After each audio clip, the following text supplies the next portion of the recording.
11시 43분입니다. 11시 43분 기준에서 단기적인 관점에서 들여다봤던 종목군들에 대해서 AS 진행을 하겠습니다. 일단 뭐 첫 번째로 한진칼 부분은 어차피 오픈돼 있고 노출돼 있어요. 우리야 뭐 4만 원대 이하, 뭐 2018년부터 하면 2만 원대부터 2019년도에 마찬가지. 또 작년 12월부터만 따져도 뭐 3만 원대에서부터 편입했던 물량들 지금 벌써 50% 이상의 수익이 발생돼 있어요.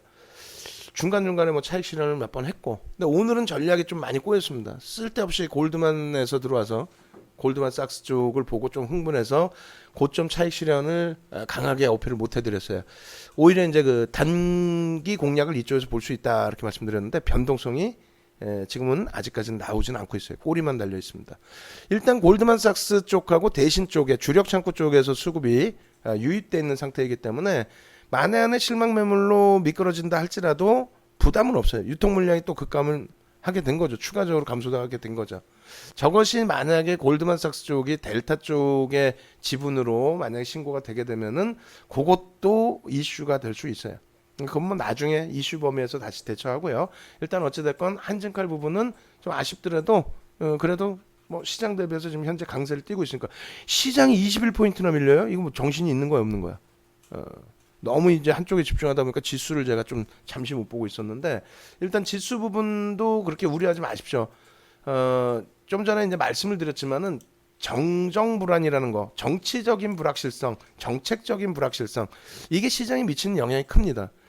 지금 글로벌 시장에서는 그 흐름이 나쁘지 않단 말이에요. 니케이 같은 경우가 0.56 고점 대비해서 상승폭이 축소됐지만 상승, 호주 0.44 상승. 우리나라의 조종이 심리적인 영향을 줬을 수도 있어요. 항생 1% 하락이 뭐 아무 문제도 안 되고, 대만도 기술주 중심의 국가인데 어제 강세 띄고 오늘 뭐 약보합인데 뭐 심리적인 영향 우리나라에서 받을 수도 있는 거예요. S&P 500 지수, 나스닥 지수 1% 미만 등락이죠. 개장 초에 지금 강세를 띄다가 지금 마이너스권에 형성돼 있단 말이에요. 근데 문제는 뭐냐면 국내 증시가 1% 가까운 이런 조정을 받는 것 중에 하나가 조금 전에 말씀드린 정정 불안의 기준이 되잖아요. 그 정정 불안이 뭐냐면은 정치를 잘못했다, 정책을 잘못했다 이 얘기가 아니고 정책적인 부분에 있어서 왜 대구와 뭐 경북 지역이 코로나 바이러스에 뚫려버리게끔 정책을 잘못했느냐, 이런 이제 분위기, 환경, 이런 것 때문에 시장의 전체적인 흐름이 개장 초엔 좀 강세를 띄었다가 그러한 부분이 이제 좀 붉어지면서의 조정이 아닌가라고 저는 생각을 합니다. 왜? 글로벌 시장의 문제였다면은 아시아가 다 깨져 있어야 돼요. 그렇지 않죠. 글로벌 시장의 문제였다면은 S&P 500 지수, 나스닥이 폭락이 나와야 돼요. 1% 이상의. 전혀 아니죠. 그렇다면 아무런 문제는 없다라는 거예요. 그럼 우리나라의 영향으로 오히려 다른 데가 영향을 받을 수도 있다. 거기에 이제 또 한 가지의 부분은 일단 개장 초에 미국의 IT주들, 그러니까 미국 쪽의 강세 부분이 지금 뭐 중국 관련된 코로나 바이러스 어쩌저 엄한 소리 해도 다우는 고점 대비 사상 최대치 고점 대비 0.75% 밀려 있는 거고요. S&P 500 지수는 오늘 새벽에 사상 최대치 고점 또 뚫었어요. 나스닥 사상 최대치 고점 훌쩍 넘었죠. 필라델피아 반도체 지수 어때요? 사상 최대치 고점 대비 0.21 눌려 있습니다. 연일 사상 최대치 고점 행진이에요. 그래서 오늘 우리도 사실은 반도체 관련주들을 끄집어내놓고, 우리 합리다님 말씀해 주셔서 끄집어내놓고 그 종목군들을 집중해서 들여다봤고, 그 종목군들에서 사실상 SFA 반도체나 이런 종목이 시세가 나왔단 말이에요. 덕산 네오룩스도 시세가 나왔었고, 서울 반도체 네페스 마찬가지고, 어제 뭐 네페스 11% 폭등 나왔었고. 근데 결론적으로는 그 부분이 어떻게 됐습니까? 꼬리가 달려버리고 미끄러졌어요. 그렇게 되면서 우리의 이제 또 다른 관심 종목군들, 뭐 테마를 우리가 놓치지는 않잖아요. 근데 공격적으로 잡아들이지는 않죠. 왜? 최근에 주력주들에서 원체 수익이 나니까. 뭐 웰크론은 놓쳤나요 우리가? 웰크론 놓쳤어요? 안 놓쳤잖아요. 18일 날 이미 우리는 웰크론에 대해서 기준거래량 3천만 주 잡아놓고 개장초 4% 움직일 때, 매매 좋으신 분들은 그 이전부터, 또 장중 8% 움직일 때는 아예 공개적으로 다 뿌려버리고, 그러고 나서 이날도 장중 고점까지 올라간 게 26%입니다. 고점 전량 차익 실현 잘했죠. 전량 차익 실현 잘했잖아요. 그 다음날 또 똑같아요. 어제의 기준에서 기준 거래량 4천만 주 또 잡아드리고 6,800만 주 거래 터지면서 상한가. 또 오늘은 어떻습니까? 갭상승에 마찬가지로 공격적으로 좀 들어가지는 못하니까 보수적으로 5천만 주의 기준 거래량을 잡아드렸죠. 근데 개장 초부터 거래량 또 터지고 꼬리 없이 쭉 뻗어 올랐단 말이에요. 다만 방안에서 공격적으로 매수 이러진 않아요.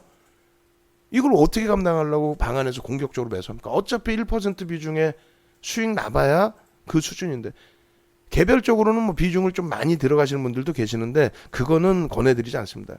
그리고 차익 실현 보면은 쉽게 대처하세요. 어떻게?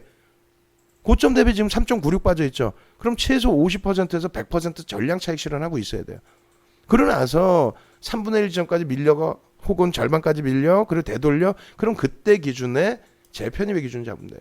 우리는 웰크론 기준 잡아놨고 나머지 뭐 50, 모나리자, KM 깨끗한 나라 안 들어가 다 들어갈 수 있지. 우리나라에 저 종목 추천 안 했다는 전문가 어디서 다 지들이 다 추천했다 그러지. 윤정두를 포함해서 윤정두도 지가 추천했다 그러잖아요 지금. 근데 실질적으로 저것을 비중을 들여서 많이 들어가서 수익을 크게 낼 수 있느냐를 놓고 볼 때는 제한적이라는 얘기예요. 그래서 지난 수요일 화요일에도 우리가 장중에 4% 움직일 때 그때 들어간 게 거래량이 그때 좀 터진 거여서 그래요. 일찍부터 개장 초부터 터진 게 아니고. 그러고 나서 수익 내고 고점 차익 실현 잘했으니까 방송이지, 안 그랬으면 투매했단 말이에요 또. 그 다음날 마찬가지로 개장 초부터 터졌어. 그럼 이때는 좀 들어갈 수 있다 할지라도 고점에서 밀리면 전량 차익 실현. 그리고 재편입하면 되잖아요. 3분의 1 지지받고 돌릴 때. 오늘 마찬가지예요. 예? 절반까지 밀리기 전에 고점 전량 차익 실현, 절반 지지받고 3분의 1까지 돌리면 재편입. 또 고점을 밀리면 전량 차익 실현. 그렇게 하는 이유가, 남선 알루미늄 같은 종목군들 모르세요? 하루에 거래량 막 1억 주씩 터지고 거래대금 4천억 5천억 터지던 게 하한가 출발해버려요 다음날. 예? 1월 3일 1월 6일 1월 6일 1월 8일이죠 중동 관련해서 미국과 이란 전쟁 날 수 있다. 전쟁은 무슨 개뿔. 27% 빠져버립니다 이렇게 단기 급등 이후에.